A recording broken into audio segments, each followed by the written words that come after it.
Well, welcome to episode number 11 of Life of Leadership in Lorain County. Before we get started, I want to thank my sponsors, BCT Alarms.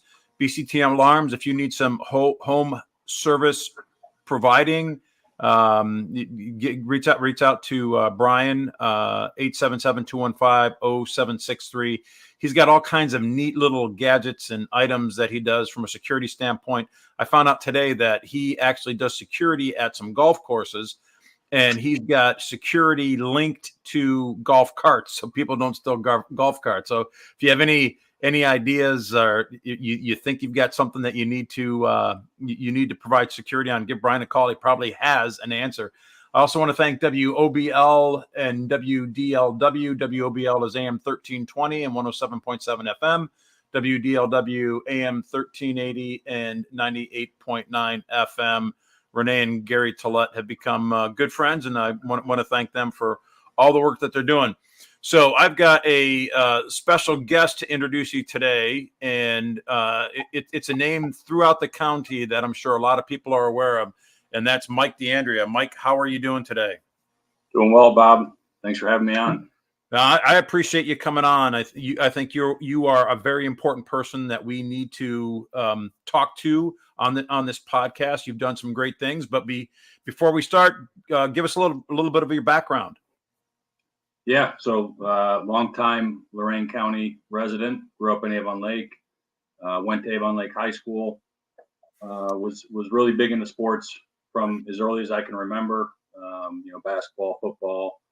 Baseball, I kind of gave up a little early, but then I got into track in the spring, and had a good high school career, and then went on to Ohio State, where I graduated in 2007. I was fortunate enough to play some football and track and field there, and then when I got out, really within a year, I had a couple like sales jobs when I first got out, and then within like a year and a half, started T3 Performance, and I've been doing that ever since. So I've had the good fortune to meet your dad. Now, was your dad your high school coach? Yeah, he started coaching me in throws, shot put and discus when I was in 6th grade. So he got me introduced to it. He did it back in the day at Admiral King. He was a really good athlete there, running back, and then threw shot and disc. So yeah, he got me into it, and I fell in love with it. So totally different than football is a team sport. Track is obviously an individual sport where like every inch, every foot matters. So different mindset. And in track and field, you were a conference champ. You were county champ too, right? In shot put. Yep. And how did you perform at the state level? Good. I won a couple years, and 2 years in shot, and then my senior year in discus. Yeah. So again, I really enjoy talking with your dad. I enjoy coaching with your dad. I enjoy watching your dad coach. I mean, he is a technician, and it's obvious he's trained some pretty good throwers over at Avon Lake. They've had quite a few good ones. Yeah, he's first of all, he's coached like 12 to 15 D1 throwers, which in and of itself is quite the feat. But he coached the Christine Bohan, who held the record at Virginia, Michael Schoaf, who now holds the record at Notre Dame, like 4 or 5 kids that threw at Ohio State, Adelaide Aquila, who was just in the Olympics. Like his resume for kids that he's coached is really unbelievable. Yeah, it is, and the fact that he's right here in Lorain County is pretty amazing. So probably gonna have to get him on this as well, on this podcast as well.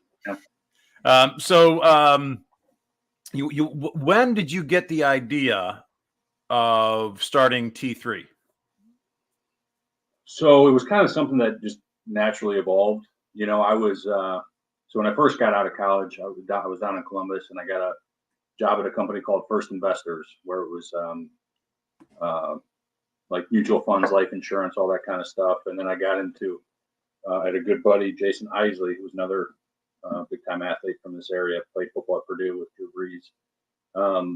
He talked me into selling copy machines at Blue Technology, and that was a great experience. just from, training on the business and sales side. And while I was doing that, I started training athletes. And, when I first started, it was a couple hours a night, after I worked, my 9 to 5 job, and it quickly within, 3 or 4 months turned into a full-time gig. And we had a really good opportunity to kind of buy this, small gym that was sort of struggling at the time. And then, put our spin on it, and the rest is history. Moved out to Avon within year one. I knew one guy that had a warehouse. That was Chris Haas at All Pro Freight. Fortunately, he had enough space for us to kind of move in and get started. That was back in 2009. So, I mean, who helped you develop this dream? Because it existed in Westlake prior to you buying it, right? Yeah, so we started, our first 6 months technically were in Westlake in a small kind of studio, about 1,500, 1,700 square feet. And we quickly kind of outgrew that. I remember, it was literally in the Cleveland Clinic building there off Columbia Road. And we had athletes running sprints up and down the hallways, and doctors were getting pissed off at us because their patients were walking in and out. And so when we asked to get out of our lease, they gladly let us out. And like I said, moved into about 8,000 square feet, just kind of over time grew into that space. Now, so you started out as a business owner, and I think that you transitioned from business owner to entrepreneur. Would you agree with that? Are you more on the entrepreneur side of things right now? Yeah, no, I definitely say that's accurate. And it's funny. I think maybe that transition happened probably about 4 or 5 years in, where I was talking to our good buddy Bob Campana, and so I think 3 years into the business, it was funny. I went through a buyout. I had a partner, and I had no clue what I was doing, like pretty much all along the way. But I was fortunate enough to have phenomenal mentors and advisors. My dad being one of them, Bob being one of them, Matt Lavin, Chris Judges. There's I could name probably like 6 or 7 guys, but I specifically remember calling Bob on a Friday night and like, hey, I'm going through this thing, and I think he could probably sense some anxiety in what I was doing, and he's like, look, why don't we meet tomorrow for breakfast? So literally the next morning, meet for breakfast. He spends like 5 hours with me on a Saturday. Took me back to his office, walked through the whole process, and then obviously, as you know, gave me some good kind of life advice. And so it was all those different inflection points throughout the growth of T3. I've definitely had help like along the way. I've always, like, the one decent thing I think I do is I ask a lot of questions and I reach out for a lot of advice. So, which is what Bobby Campana talked about too, right? He talked about don't be afraid of going out to get help. Don't be afraid of asking questions. Surround yourself with people. And it sounds like, well, you listed 3 people that mentored you. You met your dad, Bobby, Matt, and so there's definitely there's a lot more, but yeah, those were the early ones. Yeah. Okay, so like what did Bob Campana tell you? I mean, what advice did he give you? It was really, it's like when I was going through the buyout, it was more of the technical stuff, and it was a combination of like technical stuff, like, hey, here's the attorney you should reach out to. He's done this stuff for me, and so I reached out to him. He's been my guy for 12 years. It was also the mindset of like, look, I know what you're thinking and feeling right now, and you feel like it's the end of the world and whatever, but like, trust me, it's not. And and he really helped kind of calm my nerves. When I first started going through that, and there's been other moments along the way, and he's been right 10 out of 10 times. So it was both kind of like on the technical side of like how I should handle it, legally, financially, all that. But then it was also just, bigger picture, like mindset. Yeah. So from a mindset standpoint, right? I think that what most people don't understand, that stress and that feeling and that anxiety and that crushing weight and the fact that you can't breathe and you can't sleep at night. right? Most people that see a business, they don't understand that business owners experience that. So how do you we want to send a message to people to be able to be comfortable about being uncomfortable. Yeah. So how do you do that? So getting ready for this, I actually literally wrote that down: get uncomfortable, or get comfortable being uncomfortable, because that's exactly what it is. And I think the basics, like have the foundation set. So your physical health, your mental health. Learn. I'm a big fan of like learning as much as I can. Initially, it was about business. Now it's a little bit more outside of that, and different industries and how they go about things. And I think just taking action is going to reduce any anxiety or stress that you feel. I mean, you could sit there and think worst case scenario all the time, which I've done, and it's never panned out that way. And so, probably 3 or 4 years ago, I came across a really good quote. It was, "Are you making decisions based on a fear mindset or a growth mindset?" And that really was like a paradigm shifter for me in how I approach situations in business. Nothing is ever as bad as it seems, and a lot of times it's not going to be as great as you think. You just got to adapt along the way. And so over time, I've definitely learned. One of my favorite quotes is "Stay medium." So there was a really good mental performance coach for Alabama. He was Nick Saban's guy. Like Nick Saban credited a lot of the wins and national titles to this guy. His name was Trevor Moawad, and he talks a lot about staying medium, which is really like you don't get too high after a big victory. You definitely try to limit the negative mental chatter, and just kind of try to rewire some of those internal dialogues that you have with yourself. Yeah, the mind part of it is so essential, because it's probably where most people quit. Most people give up. Would you say? Oh yeah, 100%. Yeah, I mean it's not.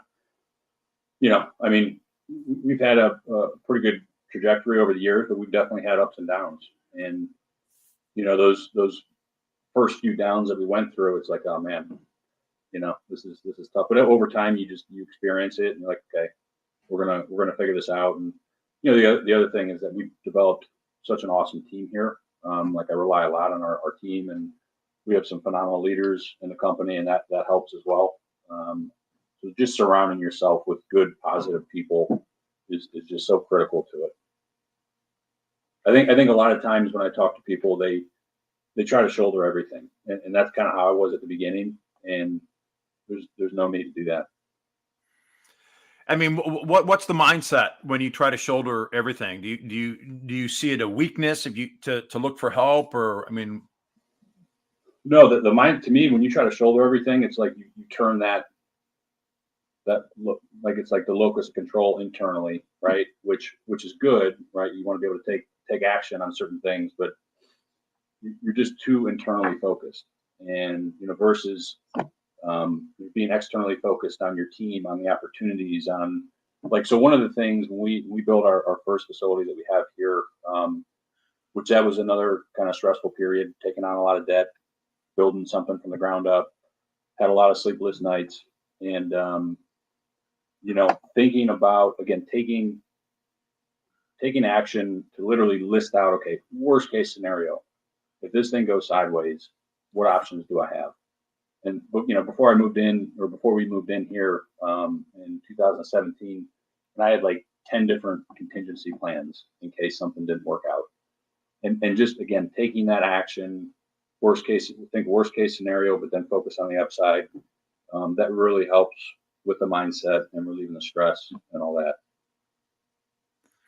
So what does your a lot of people that I talk to, and if you saw Bob Campana's interview, he kind of gave us a little bit of an insight as to what his morning routine is. I've read a lot, I've seen a lot. I've got a morning routine. Is that something that you have? Do you have a morning routine?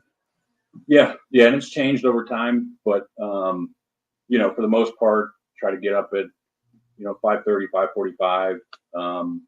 Go downstairs. I have a little home office, so I'll get some work done, And then at like 6:45, get the kids up, get them ready for school, get them off to the bus, go back down, focus on my priorities. So I have a good 2.5, 3 hours of work that I get done every morning, and then I'll get a workout in, usually at home. And then, late morning, I'll mid to late morning, I'll come into the office and I'll be here, for a good rest of the day. And then, oh, good. I was going to say, you said you work out at home. You've got that huge facility, and you work out at home, huh? Yeah, you know what? It's like I've seen you hiking in French Creek a couple of times. It's I equate it to that, where it's like I just got some good alone time, some solitude, and because I love working. I work out here every so often too, but I'll get a lot of questions and talk to a lot of people, and when I work out, I like to just get after it and focus on it. Gotcha.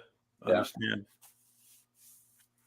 Understand. So from a standpoint, talk to me about your goal setting. Right. So here I look at Mike DeAndrea. I look at this guy. He was a great high school athlete. Went to the Ohio State University. Graduated from Ohio State. Started a business. You got to be focused on goals somehow. Do you have a goal setting strategy? What's your whole idea of goal setting? Definitely something I could get better at, but at the same time, I've always had goals and ambition on what I want to accomplish, and it's been hazy. So it's like that that thing that's out there on what we want to achieve as a company and as a business. We know the direction that we want to go in. The end goal is hazy. Like I can't paint that perfect picture, and I don't think anyone can. But I'm just focused on those next 10 yards. There was so one of the guys that works out here, he's like an FBI SWAT guy, and he does like firearms instruction. And I think I read this in a book somewhere, but it's kind of like you're looking through the scope of the gun, and that's what you're focused on, but that target behind you is kind of hazy. And that's kind of how I think about setting goals, because at the end of the day, nothing is ever as you plan it. So, focus on those 10 yards, be willing and ready to adapt, know that you're going to have setbacks, but at the end of the day, each day you're making a little bit of progress towards that goal. And it might change slightly, right?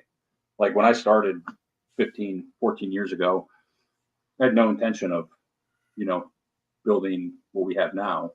It was more of like, hey, let's like seriously change and impact the lives of athletes, like one at a time. And that's a combination of the programming, that's a combination of how we communicate with those athletes and motivate them, and then it's a combination of the coaches that we get on staff, how we train them, and if we do those things, those little things right every day, we're absolutely going to get closer to where we need to get to, or where we want to get to. So you said change and impact athletes one at a time. So that's pretty much the focus of each employee. Is that the message that you send? Yeah, one of the things we talk about in a lot of our meetings is every decision we make as a company, it's always made as what's best for the athlete. I heard Howard Schultz. I don't know if you ever looked at that masterclass thing, but it's a really good educational resource. But he was on the masterclass, and he says that every board meeting they have an empty seat around the table, and that empty seat represents the customer. We don't really have official board meetings like that, but in our meetings we definitely always talk about how do we do what's best for the athlete, so that at the end of the day, they're not just a better athlete, but a better person. And so we have some things with virtues that we're starting to work into how we communicate with the athletes. And at times it's tough because we'll have one coach working with 20 to 25 athletes. So we're really digging into the communication side, and how we motivate. And a couple of years ago, we hired, actually through the pandemic, a mental performance coach.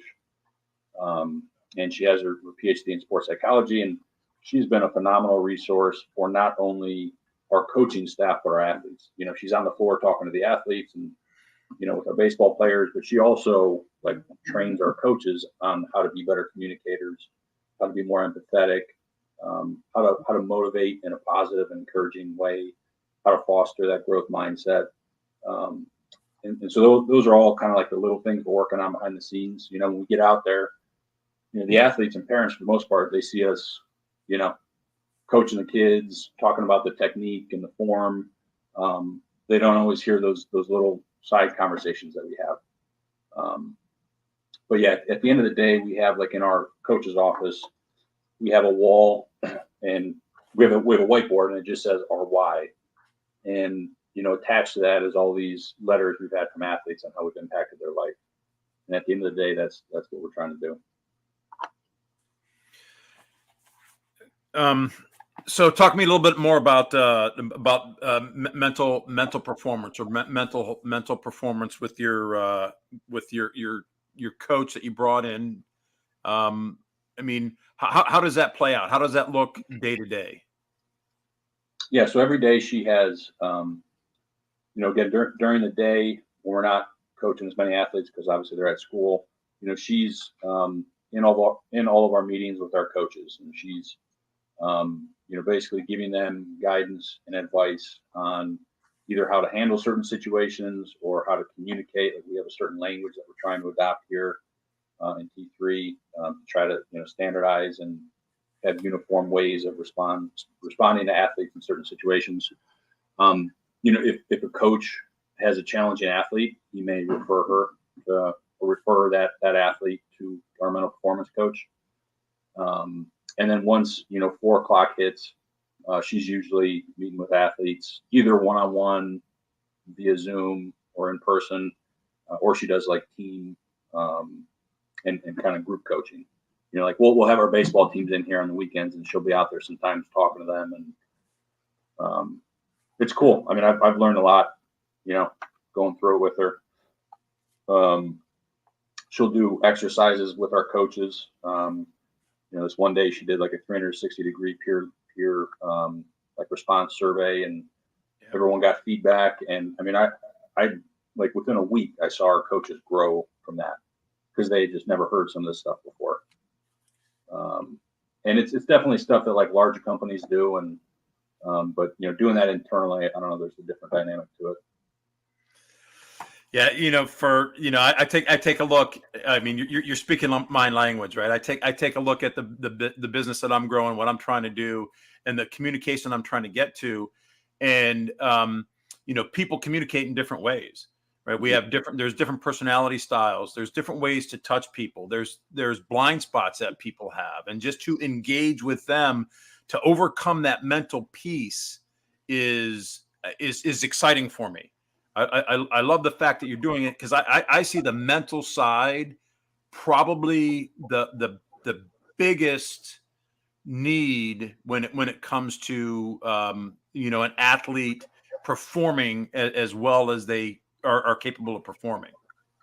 Yeah, and something as simple as how you respond. Let's say an athlete has a personal record on a squat, right? So one of the things she teaches, and we go over in our meetings, is a fixed response versus a process-oriented response. So like a fixed response would be like, "Hey, great job on that squat." Process feedback would be a little bit more in depth, where it's like, "Hey, great job on the squat. You got low, your knees didn't come in, and oh, by the way, this is going to help you increase your vertical jump by 3 inches." Just that little alteration in how we communicate with an athlete is then going to have a chain reaction where the athlete's a little bit more confident. They're a little bit more knowledgeable in why they're doing what they're doing.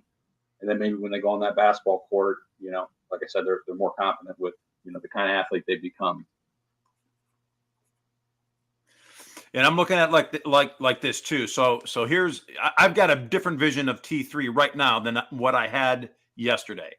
So what I see is that you bring the athletes in, right? You're teaching them technique in weightlifting. You're teaching them technique with different skills, and now you're teaching them mental techniques, right? Mm-hmm. So you're really creating a full athlete, but you're focusing on the individual.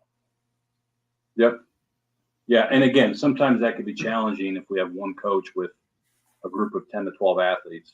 But it's those little moments, in between sets, in between reps, when a kid's going to grab water, let's have a conversation with one or two people. Like those are really the little things we're focused on. The X's and O's of how we train an athlete.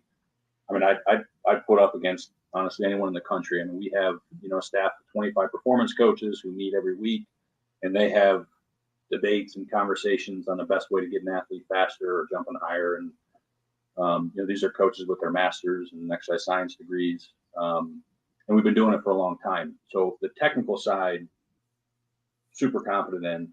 The communication and motivation side is something we're always trying to grow and get better with. Is there any way that you measure that? How they're growing, communication wise? It's a good question. I mean, it's one way to measure it is the feedback. Measuring how many handwritten letters do we get from athletes and parents saying, "Hey, like you changed my life," and usually it comes in the form of like it starts with confidence, giving the kid more confidence to go out there and compete and play and be happy with how they perform, and then it really turns into like high level performance growth. So that's one indicator that we're trying to track now. On top of that, I mean, you definitely have like the binary growth, like, hey, did they increase their vertical jump? Did they increase their speed? All that kind of stuff. But it's hard. I mean, it's hard to quantify, that communication motivation aspect. It's really just engagement from the athlete and then, feedback that we get. It's kind of like in a way, it's kind of like the net promoter score, It's not, that most businesses use for like, how likely are you to refer, this business to one of your friends or clients? I mean, it's not an exact science, but it definitely gives you a good indication of where you're headed. Awesome. Now, so how often do you guys have meetings? So you've got your coaches. How often do you guys get together? How often do you communicate? What's that like? Yeah, so we have, and it's funny, whether it's now or when we get off this call, I'd love to hear your thoughts on. You mentioned that you had one kind of perception of T3 before this call, and now it's a little bit different. But that's one thing that we've talked a lot about recently is like, I'm sure there's a lot of people in the area that think like, oh, they train athletes. But like we really try to get deep with our craft. And so we have a coaches meeting every week, about an hour and a half. We get all of our coaches together. We talk the technical side, we talk the communication side. And then we have like pockets. So we have a lot of offsite coaches that go to schools, and, our offsite director for that has meetings with them on how they can, provide a better experience for the athletes. So, the technical training piece is a big part. Like we got to do things the right way, that's science based, and, we're getting good results. But then it's like, hey, how do we just create more engagement? If we're training teams offsite at the school, how do we get more athletes to be a part of that? Can we get kids that aren't even athletes to start wanting to work out and just live that healthy lifestyle? So we have coaches meetings. We have, smaller coaches meetings with our offsite coaches. We have smaller meetings with our onsite coaches. We have coach that's one of our leaders in our company that's been here a long time. He runs like development for our young coaches. And this is both development on the business side, the training side, and the personal side. His dad was a child psychologist at Baldwin Wallace. I think he's perfectly suited for that position. He's phenomenal, and so he does a great job. And then we have our administrative meetings, just talking about like moving the business forward, and what are some of our hazy goals, and how do we move those next 10 yards forward this week. Do you have a list of core values that T3 stands for?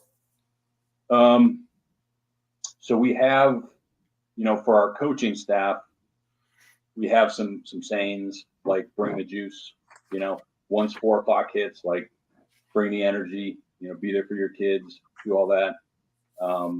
Amaze when it comes to customer service size. It's like, how do we amaze clients?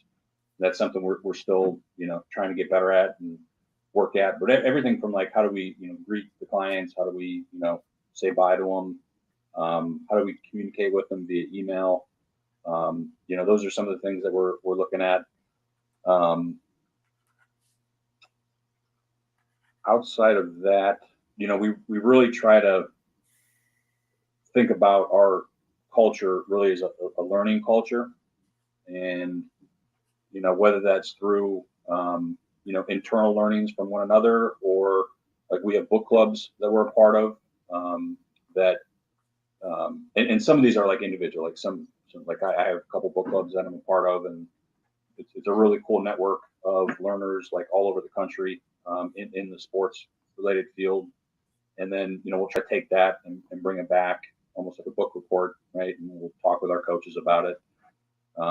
Yeah, always learning, always growing, and then just showing it by action. So showing up, putting in hard work, being a good representative for like a lot of our younger coaches. Okay, so give me a couple of books. Oh man. So I would say, on the business side, anything by Peter Drucker, big fan of his. Dan Kennedy, Dan Coyle is another one. He wrote Culture Code. Patrick Lencioni, sure you know of him. Oh yeah. Right now I'm reading a book by Reid Hoffman, who founded LinkedIn, and I just got another book called The Eye Test. That's one that I'm reading in my book club, and it's about the idea that, like, in baseball, like Major League Baseball, you've had the whole analytic movement, the Moneyball. Yep. And this is the premise of it is like, hey, let's not put all of our eggs in that analytical basket. Let's actually still use some intuition and some of the old coaching styles. Blue Ocean Strategy is one I'm a big fan of.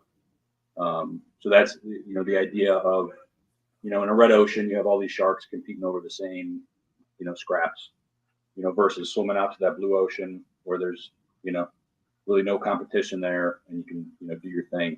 I'm a big fan of really not looking at the competition or what some would consider competition, and just focusing on kind of creating our own path.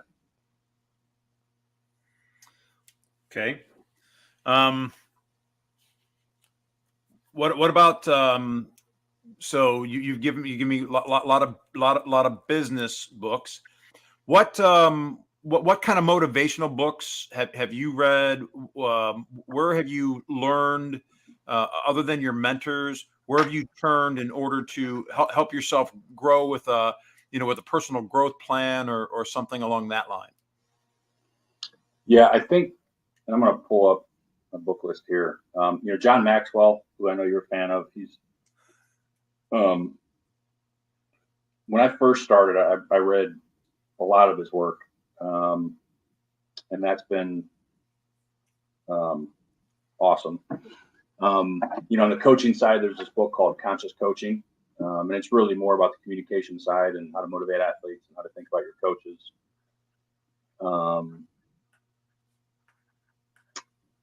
Atomic Habits is another good one, and it's just about those incremental 1% changes will add up over time, and then really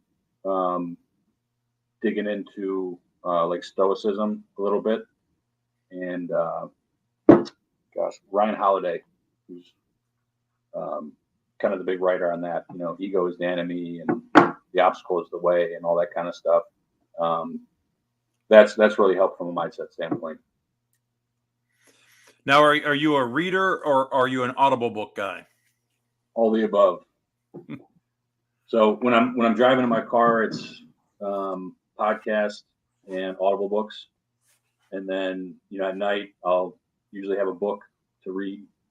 And during the day it's more business side, because I'll listen to something and then my wheels will start turning. And at night I'm trying to wind down, so that's more like personal development stuff, or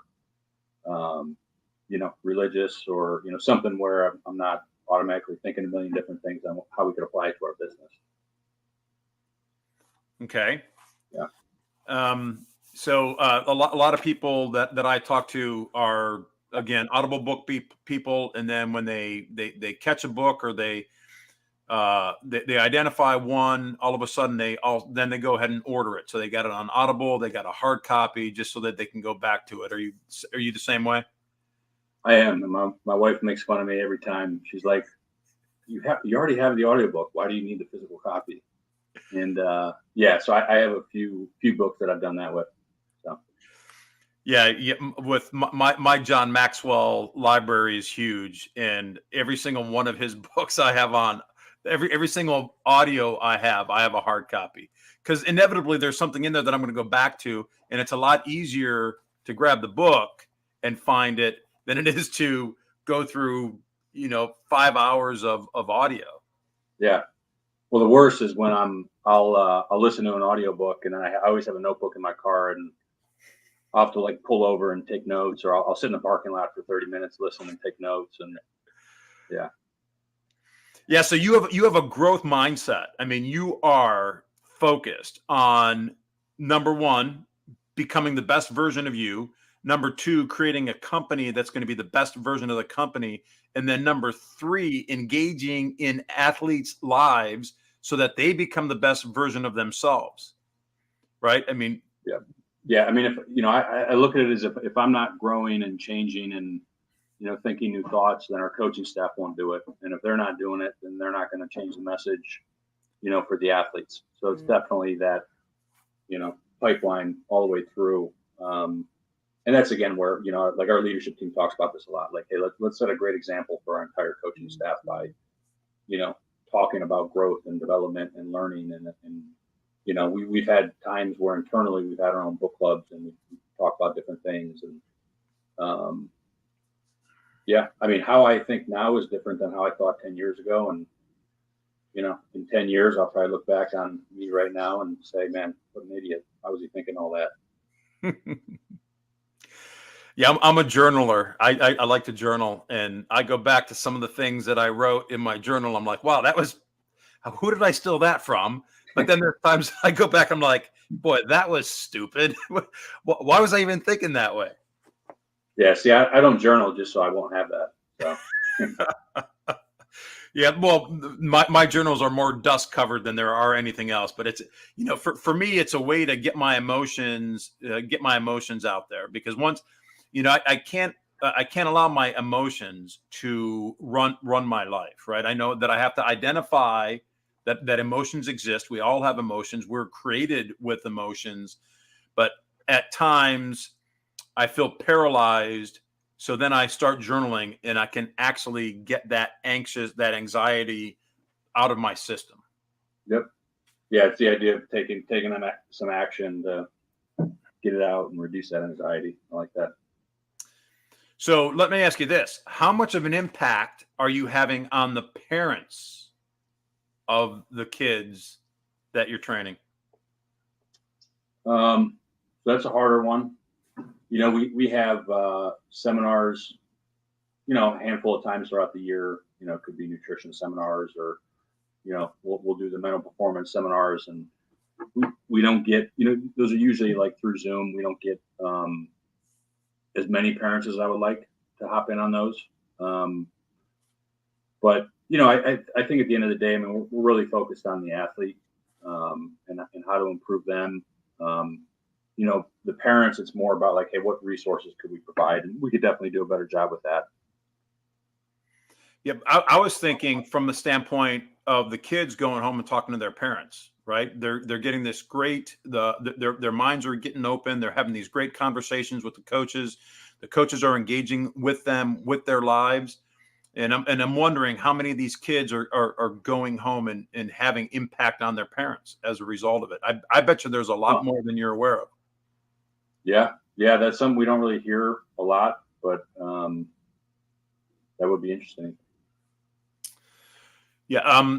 So Billy Graham made a statement. He said coaches have more impact on the lives of the people that they coach than just about anybody else in that person's life. What's your thought about that?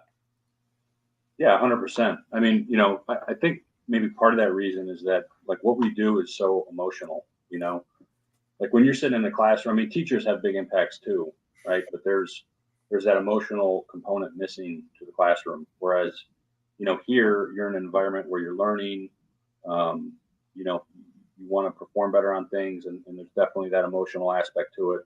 We're pushing our athletes sometimes really hard, just to see how they respond, and um, so I think that's maybe why that's the case. And plus, you're spending so much time with the athletes. Like we'll train some athletes 3 or 4 times a week, hour and a half, 2 hours at a time. So we'll get to know that coach really well. When do you see the most growth in the athletes? Is there like an age group, like from junior high to high school? You see a lot of growth, or high school to college. Where do you see the most growth? Yeah, it's a little bit different for everyone. I'd say really, once an athlete's here for say 3 to 6 months and they feel really comfortable, they have some coaches they can trust. That's one thing we talk about. And not to get like too like woo woo with it, but we try to create like a psychologically safe environment, and our coaches try to show vulnerability. We talk a lot about like how can we ramp up that trust level with our athletes so when they come in, they feel all right being themselves, and then that's when we can really get the most out of the athlete. And when we get the most out of the athlete, that's when we see the biggest growth. Um, and that's really more of a emotional, you know, um, intellectual side.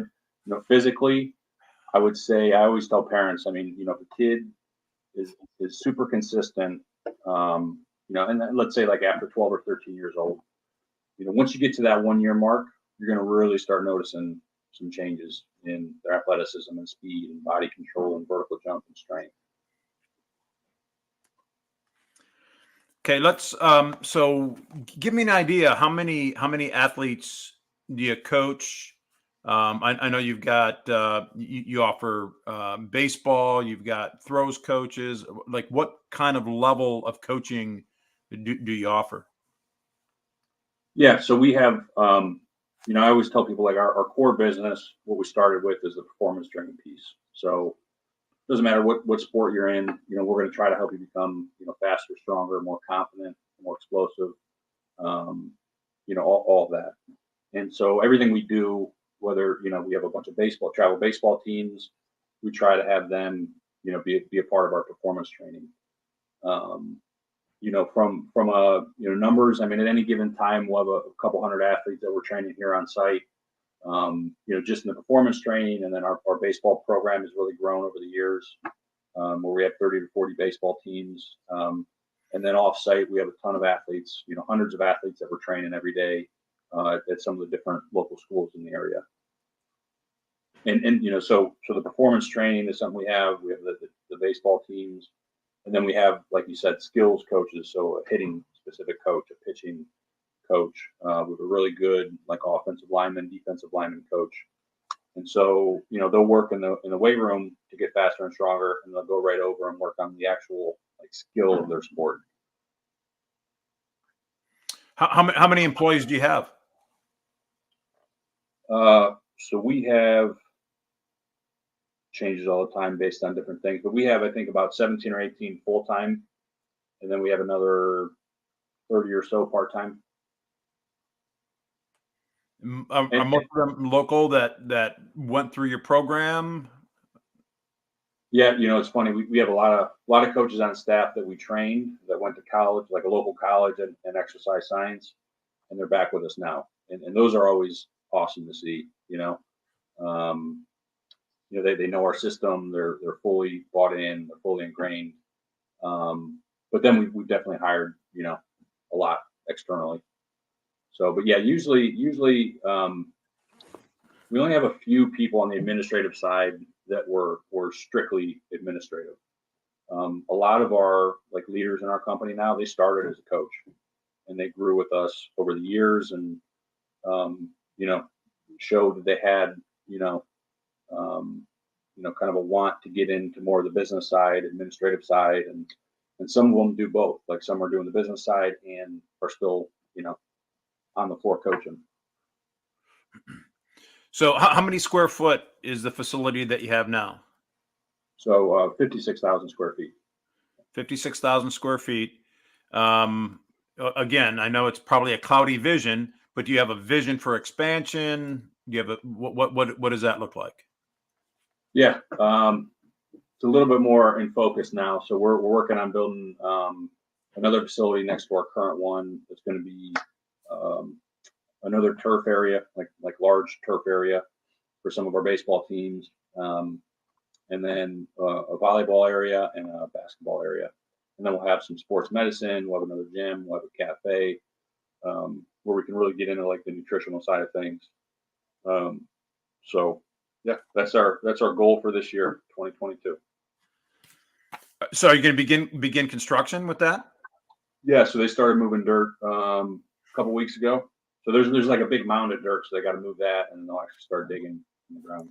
Yeah, I remember that big mound of dirt, and that's why I hear all those things beeping at 8 o'clock in the morning, or when I'm walking my dog at 7:30 in the morning, or whatever. Because I'm literally 200 yards, 300 yards from your facility, just through the woods into Sheffield Village. So nice. Sorry about that. it's not a big deal. So that how big is that facility going to be? It'll be a little bit bigger than this one, and that'll kind of, I think, round out our offering here on the campus. We haven't hit pretty much every sport.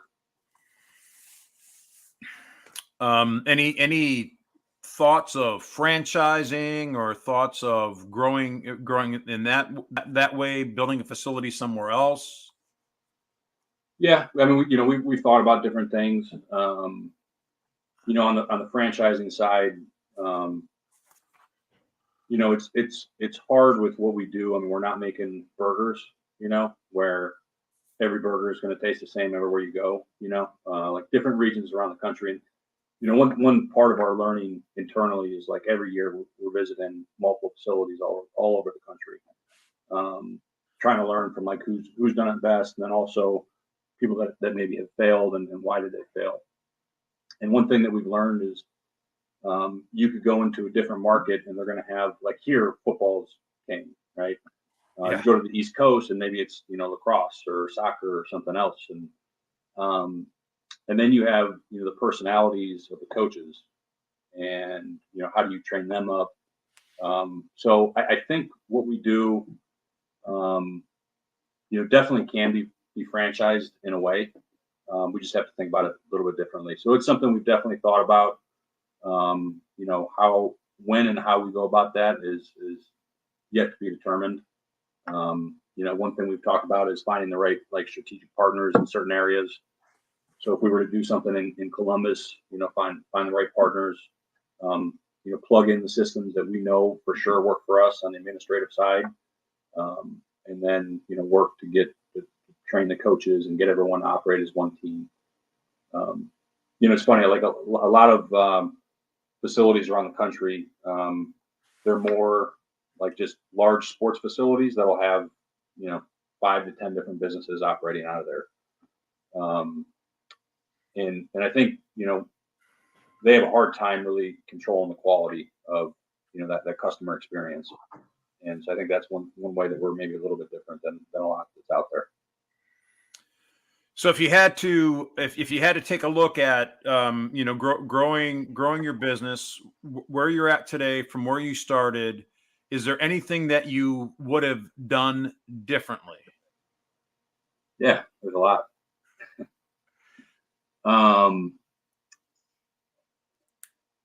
Yeah, I mean, I would have focused more early on developing our coaches. Those first couple years, it was like, hey, let's get athletes in the door. Let's train the athletes. Let's trust that our coaches coming out of college, are competent enough. And a lot of times they were, but then we'd hear little things like maybe they weren't communicating properly with the athlete or the coach, and we're like, okay, we got to fix that. And so again, that's one of those things where we had to adapt along the way on how we developed our coaches, how we set up systems internally. Like we didn't really even start thinking about systems until we got into like year 3 or 4. I mean, I remember I was, I think the first 4 or 5 years, I was still coaching 20 to 30 hours a week and trying to run the business. And that's when our good friend Bob was like, hey, you got to work on the business, not in the business. And I'm like, well, then I got to pay a coach to do the training that I'm doing. And he's like, trust me, it's going to work. And it did. It allowed me to really focus on like what we wanted to accomplish as a company, versus just like one day at a time, checking boxes. So yeah, and it's hard. I mean, it's hard when you're starting out. It's like you're just trying to survive every day. You're not thinking about like, how can I develop this new coach, fully to be at his best. You're like, hey, how can I get more athletes in here? How can we make sure the athletes are succeeding? So I think at the same time, like we were focused on the right things early on. I mean, we just didn't have the resources to do the kinds of things I wanted to do early on. So that's more like, a people thing. Outside of that, we built this facility 5 years ago. There's definitely things I would have done differently with the physical layout. Not a lot, but little things we've learned along the way. Like we tried like a yoga and spin room, and something we definitely probably didn't do enough research on. And I think we did it for like a month, and everyone was pissed because it was loud music and they heard the athletes, and it was just like that. That's not our vibe. Like, we're not like a yoga studio or a spin studio, and so we learned that. So yeah, little things, but I think we do as a company, we do a pretty good job pivoting. Trying to keep our ear to the ground and see what people want and need and provide that. Yeah, so you grew, right? That's it's a process. A lot of times, I think that people try to make way too many things happen right away, and as a result, they get distracted, they get tired, they get beat up emotionally, sometimes physically, but certainly mentally. And it's one step at a time, right? Yeah, and look, I still struggle with that. Like, early on, like if I was giving advice to someone just starting out, I would say build your network, say yes to everything, until you can, and for me, like someone could walk in the door right now with a great idea and I'd go down a rabbit hole with that, I'd be like, oh man, how can we make that work? And try to say yes to that, and I have to remind myself to like say no sometimes, and like just stick to what we're trying to do here. So Very good. So I'm going to take a few minutes here to thank our sponsors. But what I want to do is I want to come back to you, and I want you to put a nice nice ribbon on the conversation. What words of what sage advice would you want to give to an individual that is trying to grow themselves as a leader? Okay, yep. be with you in a sec. So once again, I want to thank my sponsors: BCT Alarms, Home Security Services, Business Security Services. Brian does everything from cameras to alarm systems to fire alarm systems. Reach out to Brian. He's supports the community really well. He's a good friend. WOBL and WDLW, WOBL Gold Country, WDLW Cool Cats. Here's a neat thing on March 25th. WOBL, WDLW are going to be live at Amber Oaks in Sheffield Lake. I believe that starts around 2 or 3 o'clock. Go out and meet Gary and Renee Tillett, and then stick around and support the local business with buying dinner. I drove by last Friday. Parking lot was pretty full for a fish fry. So support the local radio station and support the local business at the same time. So, all right, Mike, I'm back to you, and go ahead, give us some sage advice. Oh man, I don't know if I could do that, but I guess the first thing I would say is always be like ruthlessly disciplined with your time on how you grow and learn. Too many times I see coaches in our field, or just people in business in general, that just, they went to college and they learned a little bit in their 20s, and they're set. They stop learning, and things continue to change and evolve. Obviously now, faster than ever. And so I think, stay focused and actually, take time out of your day, put it in your schedule every day to read, to learn, and to reflect. There's a great book I read on the idea of, solitude and leadership, and some of the greatest, political and military figures of time. Like the best decisions they made were made in solitude, when they were by themselves, thinking quietly. And I think in today's age, it's really hard to do that. So you gotta block that time off.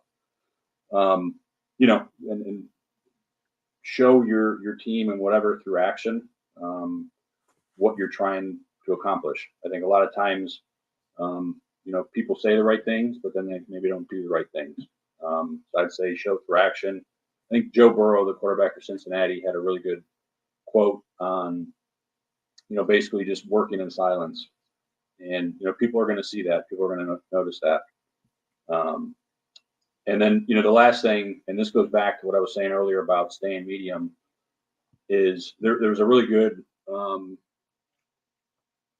of my mentors sent me this video, and it was a whole idea of staying medium. And it was an old Chinese parable. And it went something along the lines of, this Chinese farmer had, a really big stable of horses. And, one day his son left the gate open, all the horses ran away. And his neighbor came over and was like, "Oh man, that's terrible. What bad luck." And the farmer said, "Well, maybe so, maybe not. We'll see." Very calm, very medium with it. The next day, those horses came back, and they brought a whole bunch of wild horses with them. And the neighbor came over, and they were like, "Oh man, that's awesome. Like what good luck." And the farmer was like, "Maybe so, maybe not. We'll see." The next day, his son gets on one of the wild horses, falls off, breaks his arm. Neighbor comes over, "What terrible luck. Maybe so, maybe not." The next day, the country goes to war, and they have a draft. And because his son has a broken arm, he can't be a part of the draft. And so, it just continues like that. And it's a good way to really think about life, and that you could have a great day, you could have a bad day. You have no clue really how it's going to play out. You just got to make the best decisions at the right times. So that's something that's really stuck with me. And that is sage advice. So, Mike, thanks a lot for being part of the show. I really appreciate your time, and look forward to catching up with you later. Yep. Likewise. Thanks, Bob.